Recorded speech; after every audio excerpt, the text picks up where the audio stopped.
Hey mga brods, may balita nga po tayo dito po sa SMB. Balak nga nilang kunin. Ito pong si Jetroy Rosario after niyang kontrata niya dito sa Blackwater Bossing mga kabrods. Dahil ito pong SMB, ayun nga, sinasabi rin nila ito pong si Vic Manuel dahil wala rin siya sa roster ngayon dahil yung lineup ng SMB ngayon ay kinuha ni Kit Jimenez yung slot doon.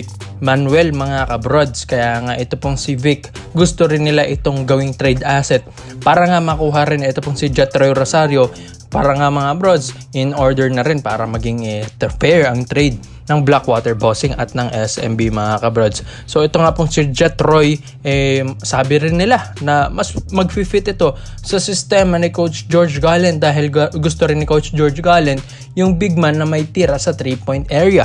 Kaya nga palagi niyang pinapasok ito pong si Mo Tautua kaysa kay Vic Manuel dahil mas magandang may threat ka sa labas mga kabrods para nga mas makabuelo ito pong si Mo Tautua dahil kapag ang defender mo ay nasa baba lang naghihintay, paano ka talaga makakabuelo niyan mga kabrods? Kailangan meron ding mga fake shots para nga mas maging maganda yung flow ng drive mo and para wala ka ring bantay na nagbabantay sa ilalim mga bros na naghihintay sa ilalim.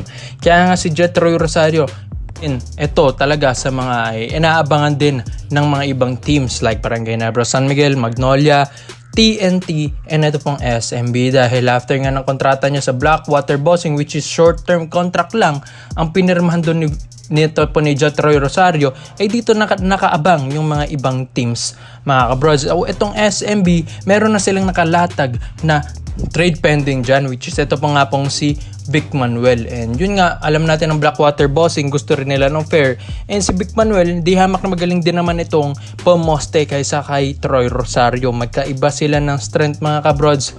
Si Jetroy kasi more on shooting big man o shooting forward ito. Si Vic Manuel more on muscle man which is ang laro talaga niyan sa ilalim mga kabrods. So maganda rin ito pong trade na ito kung gusto talaga ng SMB makuha si Jetroy Rosario. Kaya nga nila ay baka nga hindi injured lang ito pang si Vic Manuel, baka injuran lang para nga makuha nila or ma-ready na ito para sa trade package deal dito kay Troy Rosario. Dahil mga bros, kahit naman may kontrata ka, ma-iti-trade at ma-iti-trade ka rin talaga kahit nga sa NBA, kahit may ongoing contract ka, talagang pwedeng ma-i-trade yun, ma-buy out yung contract mo ng ibang kupunan. Kaya nga ang SMB offeran nila ng maayos talaga ito pong si Jetroy Rosario para nga mga kabrods ay dito ang piliin niya. Alam naman natin nga ng SMB ang dami ng gwardiya nito. Terrence Romeo, Chris Ross, Simon Enciso, Jericho Cruz. Tapos si Kit Jimenez ngayon na nakitaan ng potential ng kanyang debut game sa kanyang second game against Meralco Bolts. Tapos kinuha rin nila si Jaranteng na parang gwardiya rin maglaro mga kabrods. Kaya nga ito pong si Vic Manuel gusto nilang i-trade din dito muna, dito po sa Blackwater Bossing dahil done na sila mga brods kung saan tapos na sila kumuha or pumitas ng mga gwardya dahil ang lalakas na ng guards neto pong SMB. Kaya nga sa lahat po ng mga SMB fans, sa tingin nyo ba ito pong si Jetroy Rosario, dapat na ba talaga itong matuloy ito pong trade niya dito po sa San Miguel Beermen? At sa tingin nyo ba mga brods, fair ba ang trade ng Vic Manuel and Jetroy Rosario? Comment mo lang po yung mga brods at isayin natin yan. Dito naman po tayo sa kabilang balita naman natin mga kabrods. Eto nga pong si Chris Newsome naman ang nababalitang gusto rin na magpalipat na dito po sa Meralco Bolts dahil yun nga matagal-tagal na rin hindi nakakatikim ulit ng kampyonato ito pong si Newsome, and gusto na rin niya na makatrabaho ito pong si Coach Tim Cone. Yes, di ba? Lately lang kinuha ni Coach Tim Cone ito pong si Chris Newsome sa Asian Games.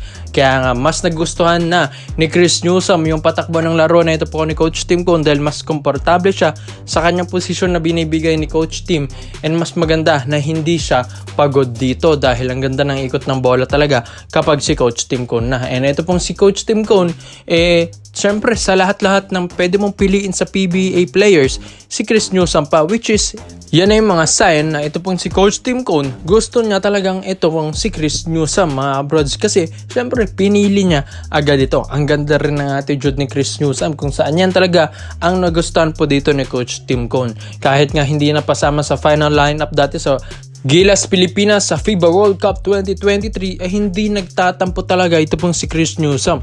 Bruin mo, mas talagang naging porsigido siyang tulungan ng team maski nga sa mga warm-up games siya nag-abot ng bola, and kahit nga kay Jordan Clarkson, isa talaga yun sa mga talagang nagkumuha ng spot or slot ni Chris Newsome sa lineup, wala talagang tampo na makikita mo kay Newsome. Lagi siyang nagsusuporta sa Gilas Pilipinas, which is yan ang gusto ni Coach Tim Cone. Dahil kapag may attitude ka kasi mga broads, sayang na sayang ang galing mo. Magaling ka nga pero may attitude ka naman, wala talaga yun mga broads. Kaya nga ito pong si Chris Newsome ay parang full package na rin ito mga broads. Magaling na player na, coachable mga broads, walang attitude, walang arte, talagang i-focus lang sa laro, and gustong gusto rin manalo. Syempre hindi naman nabago sa mga PBA players natin na mag-demand sila ng trade dahil pupunta rin talaga sila sa punto na gusto rin nilang magkampiyon dahil hindi rin naman nila kasalanan yan, which is mas maganda nga yan humahangad ka ng kampyonato, which is ibig sabihin, porsigido kang manalo every game. And yan nga ang gustong mindset ni Coach Tim Cone dito kay Chris Newsome, which is mas matutulungan niya ang Barangay Ginebra squad mga kabros. And syempre, alam naman natin, hindi to basta-basta makukuha agad ng Barangay Ginebra San Miguel, which is nag-demand ng trade. Ibig sabihin mga kabros, may isang player talaga na mawawala sa Barangay Ginebra San Miguel. And yun nga, knowing na ito pong Meralco Bulls MVP management or MVP group ito, hindi mo basta-basta ilalatag ito ng mga under the table na pera or mga lopsided trades. Kailangan fair ang trade na ito, which is trade ng superstar to superstar, or mga kabrods, second 5 player tapos future draft picks ng Barangay Ginebra San Miguel sa first round. Kaya ikaw mga brods, sa tingin nyo ba, ito pong si Chris Newsome ay babagay ba ito sa Barangay Ginebra San Miguel? Pero para sa akin naman mga brods, babagay siya talaga dahil yung ito pong si Chris Newsome, yung laruan nito as a point guard, tapos pwede rin itong gawing shooting guard, which is flexible ang kanyang posisyon. And isa pa dito, gusto rin ni Coach Tim Cone yung malaki-laking guard na katulad nito po ni Scottie Thompson, 6'1", and itong si Chris Newsome na medyo malaki kay Scottie na 6'2". Mga broads ang height, or 6'2.5 to 3", and mas maganda ito para sa Barangay Ginebra San Miguel para nga ito pong si Chris Newsome ay makatulong sa backcourt rotation ng Barangay Ginebra San Miguel. And yun nga, ganda na rin ang ginagawa na ito po ni Maverick Hamisi. Kaya imagine nyo kung nandyan pa si Newsome sa Ginebra, mas lalo na talagang lalakas ang Barangay Ginebra San Miguel mga broads. Kaya komento mo lang Chris Newsome to Barangay Ginebra na ba? Komento mo lang pinyo mo dyan mga broads, at isa-isa natin yan. Salamat po sa panonood mga broads. This is Overrated Highlights yun lang. I'm out.